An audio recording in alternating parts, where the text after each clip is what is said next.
Hello, students. I'm Amit Kumar, your coach and mentor. I'm here with the chapter Poverty as a Challenge. Here in this chapter, we are going to discuss the most difficult challenge faced by independent India, that is poverty. Well, it's a multidimensional problem, and here we will understand this problem through the concept of poverty line, and we will know the causes of poverty as well as anti-poverty measures taken by the government. Come on, let's start the topic. Dear students, बताइए गरीब कौन होता है? Who is poor? आपके आसपास, आपके समाज में आप बहुत सारे ऐसे लोगों को देखते हैं जो अपनी सर्वाइवल के लिए स्ट्रगल कर रहे हैं, जैसे लैंडलेस लेबरर्स हैं गाँव के अंदर, पुअर पीपल हैं जो रिजाइड कर रहे हैं झुग्गीज़ के अंदर शहरों में, ऐसे लोग हैं जो डेली वेज वर्कर्स हैं जो काम करते हैं कंस्ट्रक्शन साइट पे, या चाइल्ड वर्कर्स हैं जो ढाबे में काम करते हैं, बेगर्स हैं, भिखारी, और बहुत सारे लोग जैसे चिल्ड्रंस इन टैटर्स आपने देखे होंगे, बच्चे हैं जो बिल्कुल फटे हुए कपड़े पहने हुए घूमते रहते हैं इधर उधर। आपको उनकी मिजरेबल पोजीशन देखकर ज़रूर आश्चर्य होता होगा कि क्या दयनीय स्थिति में उन्हें जीवन जीना पड़ रहा है। आइए हम उस स्थिति का विश्लेषण करते हैं कि वह स्थिति है क्या। हमारे देश में 1/4 हमारी जो पॉपुलेशन है वो पुअर है। हम कह सकते हैं 27 crore peoples in our country live in poverty. ये डाटा है 2011 और 12 का। प्यारे बच्चों, India has the largest single concentration of poor in the world. ये हमारे लिए बड़े दुख की बात है। चलिए, बेसिकली हम ये समझ गए होंगे, आप ये समझ गए होंगे कि पॉवर्टी रिलेटेड इश्यूज जो हैं वो है लैंडलेसनेस, ज़मीन ना होना, अनएम्प्लॉयमेंट, फैमिली साइज़ बड़ा होना, illiteracy, child labour, poor health या मलन्यूट्रिशन, और हेल्पलेसनेस जिसमें एक व्यक्ति अपनी ज़रूरतों को पूरा करने के लिए हेल्पलेस है। Poverty means hunger and lack of shelter. Poverty is a condition in which parents are unable to send their children to school. It is also a situation where treatment is unaffordable when they fall ill.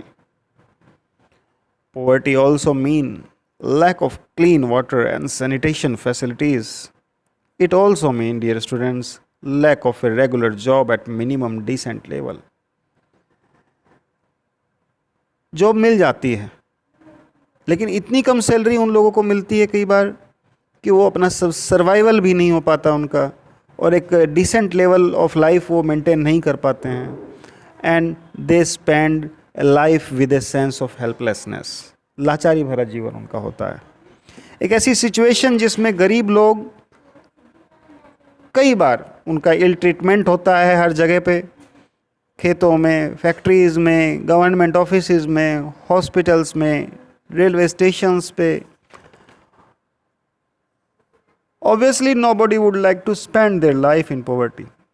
कोई जीना नहीं चाहता ऐसा जीवन। आपको लगता होगा वो क्यों गरीब हैं? क्या वो नहीं, वो गरीब अपनी इच्छा से नहीं है। एक परिस्थिति है, एक ऐसी परिस्थिति है जिसमें वो धकेल दिए गए हैं। किसने धकेला उनको ऐसी परिस्थिति में? Who made them poor? आइए इन सब पहलुओं को देखते हैं। पॉवर्टी को सोशल साइंटिस्ट कैसे देखते हैं? सबसे पहले इस पे देखते हैं। सामाजिक जो चिंतक हैं, सामाजिक विचारक जो हैं, सामाजिक वैज्ञानिक जो हैं, वो किस तरह से पॉवर्टी को देखते हैं। पॉवर्टी के बहुत सारे पहलू हैं, तो उसके बहुत सारे इंडिकेटर्स भी हैं। उसे हम इनकम से जोड़ते हैं। और कंजम्पशन लेवल से जोड़ते हैं। लेकिन आजकल कई सारी और चीज़ें भी इसमें इंडिकेटर्स भी जोड़े गए हैं, जैसे illiteracy level, lack of general resistance due to malnutrition, बीमार जल्दी जल्दी हो जाते हैं, गरीब लोगों को पोषण नहीं मिल पाता है, ये भी एक गरीबी का पैमाना है। Lack of access to health care facilities, lack of job opportunities, lack of access to safe drinking water, sanitation etcetera. Poverty is analysed on the basis of self exclusion, और एक नया तरीका हम देख सकते हैं सोशल एक्सक्लूजन, सामाजिक रूप से उन्हें बाहर ही निकाल दिया गया, जैसे वो समाज का हिस्सा है ही नहीं। तो इस रूप में भी आजकल पॉवर्टी को देखा जा रहा है। और वल्नरेबिलिटी, ये एक बहुत बड़ा मुद्दा है। चाहिए इन दोनों चीज़ों को समझते हैं, सोशल एक्सक्लूजन और वल्नरेबिलिटी क्या है, जिनके आधार पर हम गरीबी को आजकल देखते हैं, जिस नज़र से हम गरीबी को देखते हैं। देखिए, सोशल एक्सक्लूजन यानी सामाजिक बहिष्कार, those who have to live only in a poor surrounding with many other poor people who are excluded from enjoying social equality of better off people in their surrounding।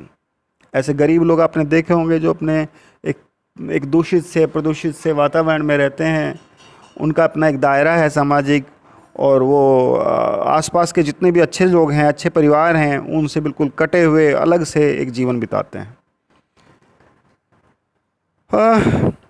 ये जो सामाजिक बहिष्कार है, समाज से अलग जैसे हो जाना है, मेन स्ट्रीम से अलग हो जाना जैसे है, ये कारण भी हो सकता है गरीबी का, और गरीबी का परिणाम भी हो सकता है। हो सकता है वो गरीब इसीलिए हो कि समाज ने उनका बहिष्कार कर दिया है, और हो सकता है कि समाज ने बहिष्कार कर दिया है इसलिए वो गरीब हो गए हैं।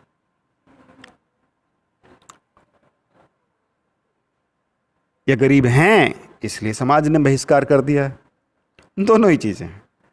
देखिए, इस सामाजिक बहिष्कार को, सोशल एक्सक्लूजन को, जो कंडीशन बनी है, इसे हमें दूर करना होगा।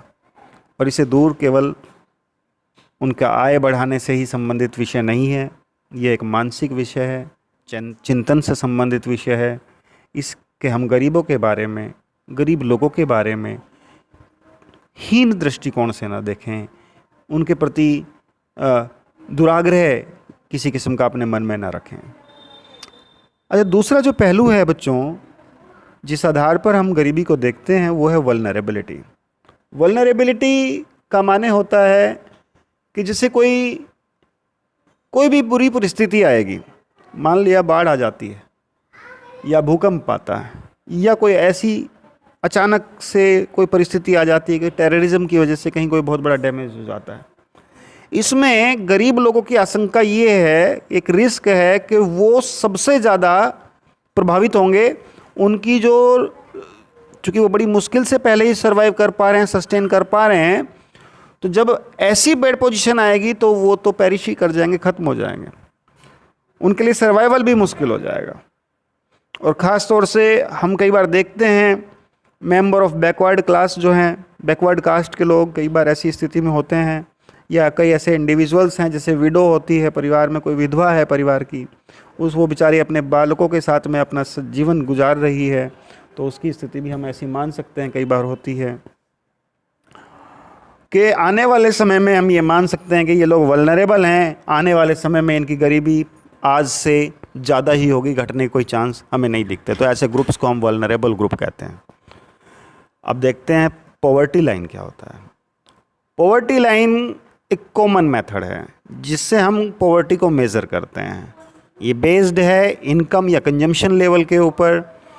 यदि इनकम और कंजम्पशन लेवल एक व्यक्ति का मिनिमम लेवल से या मिनिमम नेसेसरी लेवल से, जिस पे कि वो अपनी नीड्स को, बेसिक नीड्स को फुलफ़िल कर सकता है, उससे नीचे है, यदि एक व्यक्ति की इनकम और कंजम्पशन न्यूनतम आवश्यकता पूर्ति से कम है, तब उस व्यक्ति को हम पुअर यानी गरीब कहेंगे। क्या है ज़रूरी कि वो बेसिक चीज़ें ऐसी क्या हैं जिन्हें पूरा किया जाना चाहिए? तो ये डिफरेंट कंट्रीज़ में डिफरेंट टाइप और डिफरेंट समय में इसकी अलग अलग परिभाषा हो सकती हैं। जैसे हम देखिए, अमेरिका के अंदर कोई व्यक्ति के पास कार नहीं होती तो उसे गरीब समझा जाता है। वहाँ मिनिमम नेसेसिटी एक कार से वो कंपेयर करते हैं, जबकि इंडिया में यदि हम कार की बात करें तो वो एक लग्जरी के रूप में देखी जाती है। जब इंडिया में हम पॉवर्टी लाइन को डिटरमिन करते हैं तो minimum level of food requirement देखा जाता है, क्लॉथिंग का जो मिनिमम लेवल है वो देखा जाता है, और वो footwear, fuel, light, education, medical requirement, ये सारी चीज़ें जो ध्यान में रखकर तब हम पॉवर्टी लाइन कैलकुलेट करते हैं। फिजिकल क्वांटिटीज़ इनकी देख ली जाती है कि कितनी मात्रा में हमें इन सब की आवश्यकता है और उनका क्या प्राइस पड़ेगा रुपए में। तो एट प्रेजेंट यदि हम बात करें, पॉवर्टी लाइन का जो फॉर्मूला है वो फूड रिक्वायरमेंट पे बेस्ड है, जिसमें हम मान के चलते हैं कि कितनी डिज़ायर्ड कैलोरी की रिक्वायरमेंट हमें एक व्यक्ति को होगी। उसके आधार पर हम फूड जो आइटम्स हैं, जैसे दालें हैं, अनाज हैं, cereals, pulses, vegetable, milk, oil, sugar etcetera, इनकी मात्रा हम देख लेते हैं कि कितनी मिनिमम मात्रा खाने से वो कैलोरी की पूर्ति हो जाएगी। हाँ, ये जो कैलोरी की नीड है ये डिपेंड करती है किसी व्यक्ति की एज कितनी है, मेल या फीमेल, कौन सा सेक्स है, and the type of work that a person does, और वो किस तरह का काम वह व्यक्ति कर रहा है। इंडिया के अंदर हम ये मान कर चलते हैं एवरेज कैलोरी रिक्वायरमेंट 2400 कैलोरीज पर पर्सन पर डे। ये रूरल एरियाज़ में है, और शहरी एरियाज़ में 2100 कैलोरीज पर पर्सन पर डे है। देखिए, चूँकि गांव का व्यक्ति ज़्यादा फिजिकल वर्क करता है, इसलिए उसकी कैलोरीफिक नीड्स जो हैं वो ज़्यादा होंगी, नो डाउट। लेकिन उसके बावजूद भी हम ये मान सकते हैं कि शहरी व्यक्ति का खर्च, जो उसका आजीविका का खर्च है, वह ज़्यादा है। क्यों? क्योंकि वहाँ पर महंगाई ज़्यादा है। बहुत सारी वस्तुओं के, आवश्यक वस्तुओं के दाम शहरों में कुछ तुलनात्मक रूप से ज़्यादा पाए जाते हैं। यह जो गरीबी रेखा है, इसको हम समय समय पर रिवाइज़ करते हैं। नॉर्मली 5 साल में एक बार इसको रिवाइज़ किया जाता है, ताकि जो चीज़ों के बढ़ रहे दाम हैं, उनकी कीमतें जो बढ़ रही हैं, उन कीमतों को के अनुसार गरीबी रेखा को तय किया जा सके। 2011-12 के लिए पॉवर्टी लाइन को जो डिफ़ाइन किया गया है वो है 816 रुपीज़ पर मंथ पर head for rural areas and rupees 1000 per month पर हेड फॉर अर्बन एरियाज़। तब हम ये मान सकते हैं 5 मेंबर फैमिलीज़ है अर्बन एरिया में, तो उसको मिनिमम 5000 रुपीज़ पर मंथ की आवश्यकता होगी ताकि वो अपनी बेसिक रिक्वायरमेंट्स पूरी कर सके। पॉवर्टी लाइन ऐसा एस्टिमेट किया जाता है कि हम हर 5 साल बाद चीज़ों की जो कीमतें हैं वो रिवाइज़ होंगी, इसलिए पॉवर्टी लाइन को भी हमें रिवाइज़ करना पड़ेगा, रिकैलकुलेट करना पड़ेगा। ये इसके लिए सैंपल सर्वे किए जाते हैं, और ये सैंपल सर्वे करने वाली संस्था का नाम है national sample survey organisation, NSSO। अब ये बताइए, जो डिफरेंट कंट्रीज़ हैं, डेवलप्ड, डेवलपिंग, अंडर डेवलप्ड, उनके बीच में कंपैरिजन कौन करेगा? उनके बीच में कंपैरिजन करती है एक अंतर्राष्ट्रीय संस्था, वर्ल्ड बैंक। और यहाँ पर यूनिफॉर्म स्टैंडर्ड्स अपनाए गए हैं पॉवर्टी लाइन के, जो minimum availability of equivalent of $1.9 है 2011 परचेजिंग पावर पैरिटी के कंपैरिजन में, उसके आधार पर पर्सन पर डे कितना, इंटरनेशनल स्टैंडर्ड्स के आधार पर पॉवर्टी लाइन की जो डेफिनेशन दी गई है वो डेफिनेशन है कि मिनिमम इनकम होनी चाहिए $1.9 पर person per day on the basis of 2011 PPP purchasing power parity, यानी चीज़ों को खरीदने की क्षमता जो डॉलर में उस समय थी, उस आधार पर। आज के लिए इतना ही। धन्यवाद बच्चों।